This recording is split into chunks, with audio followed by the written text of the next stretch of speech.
নমস্কার আমার প্রিয় শ্রোতা বন্ধুরা, আমি বৈশাখী। শিল্প সাহিত্য বাই বৈশাখী চ্যানেলে সকল শ্রোতা বন্ধুদের আরও একবার স্বাগত জানাই। কেমন আছেন আপনারা? আশা করি ঈশ্বরের কৃপায় সকলে কুশল মঙ্গলে আছেন নিজের পরিবারের সাথে। বন্ধুরা, গল্প আপলোড করা হয়েছিল এক্স ওয়াইফের বিয়ে।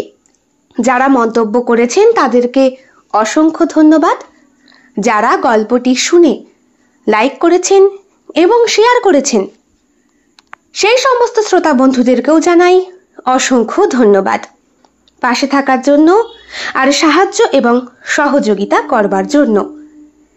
এইবার চলে আসি গল্পের কমেন্ট পড়ার পালা নিয়ে। শিবম রয় লিখেছে খুব সুন্দর গল্প। Thank you Shivam. Mili RMB creation মিলিদি লিখছে অসাধারণ হয়েছে গল্পটি, খুব সুন্দর লাগলো। যে কোনো সম্পর্কে বিশ্বাস রাখাটা খুব জরুরি, সময় দেওয়া দরকার। সম্পর্ক নষ্ট করা সহজ, কিন্তু শেষ হতে থাকা সম্পর্ককে ঠিক করে বাঁচিয়ে রাখা কঠিন। আর যারা এটা করতে পারে তারাই পারে জীবনটাকে সুন্দর করে বাঁচতে। একদম ঠিক বলেছ মিলিদি, থ্যাংক ইউ এত সুন্দর একটা মন্তব্য করার জন্য। মিতালি চক্রবর্তী মিতালি লিখছে অসাধারণ গল্প। Thank you Mitali. শ্রমণা বাড়ি লিখছে অসাধারণ, খুব সুন্দর গল্প। Thank you. লক্ষ্মী কথা লিখছে দারুণ। Thank you. বন্দনা চক্রবর্তী লিখছেন so nicely presented the realistic story. Thank you. আশা করি আপনার শরীর এখন অনেকটাই ভালো আছে। রূপশ্রী ঘোষাল হার্ট পাঠিয়েছে। Thank you. বন্দনা চক্রবর্তীও হার্ট পাঠিয়েছেন।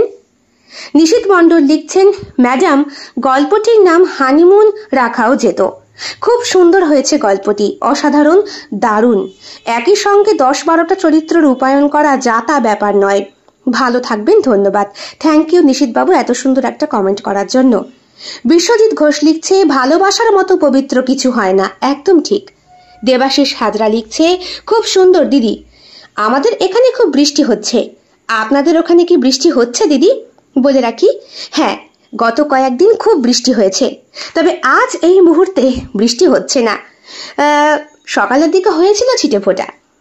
আমার মেয়ের এক্সাম চলছে দিদি, তাই গল্পগুলো ডাউনলোড করে রেখে দিচ্ছি, পরে শুনবো। আপনি ভালো আছেন তো দিদি? হ্যাঁ দেবাশিস, আমি খুব ভালো আছি। আশা করি তুমিও তোমার পরিবার নিয়ে আর মেয়েকে নিয়ে নিশ্চয়ই অনেক ভালো আছো। থ্যাংক ইউ সো মাচ বন্ধুরা এত সুন্দর সুন্দর কমেন্ট করে পাশে থাকার জন্য আর এইভাবেই আমাকে উৎসাহিত করবার জন্য। এইবার চলে আসি প্রশ্ন পর্বের পালা নিয়ে। আজকের প্রশ্ন, এক্স ওয়াইফের বিয়ে এই গল্পে সত্যি সত্যি কি ওয়াইফের বিয়ে হয়েছিল? এই উত্তর অনেকেই ভোটিংয়ে দিয়েছেন। আশা করি আগামী দিন আরো অনেকজন ভোট করবেন, তাই ওই প্রশ্ন পর্বটি আমি আগামী দিন ঘোষণা করব। আজ বলি, অব্যক্ত গল্পটি শোনার পর শ্রোতা বন্ধুদের আমার কাছে একটি প্রশ্ন, কোনটা আমাদের জীবনে সব থেকে বেশি দরকার? সত্য, শব্দ, সময়, সুযোগ নাকি সবকটি? অনেকেই ভোটিং করেছেন। যারা লিখেছেন তারা হলেন শ্রমণা বাড়ি, বন্দনা চক্রবর্তী আর সোয়াধা দাস। একদম ঠিক, সবকটি আমাদের জীবনে দুর্মূল্য। থ্যাংক ইউ বন্ধুরা পাশে থাকার জন্য, কমেন্ট করার জন্য। এইবার চট করে বলে দিই আগামীকাল আপনাদের জন্য ঠিক কি গল্প তৈরি করা আছে। রান্নাবাটি, সম্পূর্ণ ভিন্ন স্বাদের, ভিন্ন আঙ্গিকের একটি গল্প। সবাই শুনবেন আর অবশ্যই গুরুত্বপূর্ণ মতামতটা আমাকে জানাতে একদম ভুলবেন না। গল্পের শর্ট ভিডিও চলে আসবে ঠিক বিকেল 3টে এবং রাত্রি 11টায় সম্পূর্ণ গল্পটি আপনারা শুনতে পারবেন। অবশ্যই প্রিমিয়ারটা জয়েন করতে একদম ভুলবেন না। গল্পের সঙ্গে রিলেটেড প্রশ্ন থাকবে, তাই মন দিয়ে অবশ্যই শুনবেন।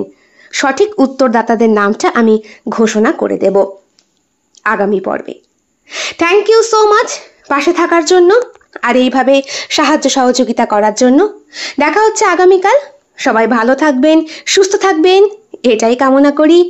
আজ বিদায় নিই বন্ধুরা, শুভরাত্রি।